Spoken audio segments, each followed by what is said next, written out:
বাধ্য হয়ে এবার নেইমারের কাছে ফিরে যাচ্ছে ব্রাজিল। নিজেদের বিপদে আবারও নেইমারই ভরসা তাদের। এসিএল ইনজুরিতে বিশ্বকাপ থেকে ছিটকে গেছেন রদ্রিগো। নতুন করে ইনজুরি হানা স্তেভাওয়ের এই দুই নিয়মিত উইঙ্গারের ইনজুরিতে ভরসার নাম হতে যাচ্ছেন নেইমার জুনিয়রই।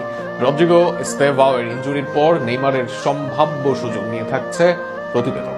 কোচিং স্টাফরা যেন তাকে না নেয়ার জন্যই ছিল বদ্ধপরিকর। এমনকি পারফর্ম করার পরেও অনেক তরুণের দোহাই দিয়ে তাকে রাখা হতো দূরে, অথচ এখন সেই নেইমারের সাথে আলোচনা করছে সিবিএফ। রদ্রিগো স্তেভাওদের ইনজুরি যেন আবারও নেইমিকে স্মরণ করিয়ে দিচ্ছে কোচিং স্টাফদের মনে। রদ্রিগো গত কয়েক বছরে ব্রাজিলের আক্রমণে বড় ভরসা ছিলেন। ব্যাকআপ হিসেবে বা দলের শুরু হিসেবে দুই দিকেই দিতে পারতেন সমান ভারসাম্য। রাইট উইং থেকে তার গতি, কাট ইন করে শট নেয়া এবং টাইট স্পেসে ড্রিবলিং দলকে বাড়তি শক্তি দিত। অন্যদিকে স্তেভাও তরুণ হলেও তার ড্রিবলিং আর 1v1 দক্ষতা ব্রাজিলের খেলায় নতুন মাত্রা যোগ করেছিল। সাম্প্রতিক সময়ে ব্রাজিলের হয়ে তার পারফরম্যান্সটাও ছিল দুর্দান্ত। হতে যাচ্ছিলেন ব্রাজিলের নেক্সট সুপারস্টার। এই দুই খেলোয়াড় একসঙ্গে না থাকায় কোচিং স্টাফ বড় চিন্তায় পড়ে গিয়েছে। এ অবস্থায় তাই সেলেসাওদের মাথায় এসেছে একটি নামই, তিনি নেইমার। চোটের কারণে গত লম্বা সময়ে জাতীয় দলে নিয়মিত ছিলেন না তিনি, যে কারণে তাকে দলে রাখতে চাননি অনেকে।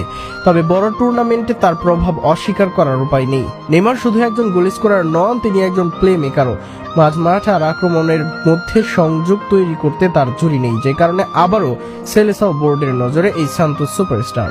টেকনিক্যাল জায়গা থেকেও নেইমারের দিকে আছে নজর। নেইমার খেললে ব্রাজিলের খেলার ধরনই বদলে যায়। তিনি বল পেলে দুই তিনজন ডিফেন্ডারকে টানেন, ফলে অন্যদের জন্য ফাঁকা জায়গা তৈরি হয়।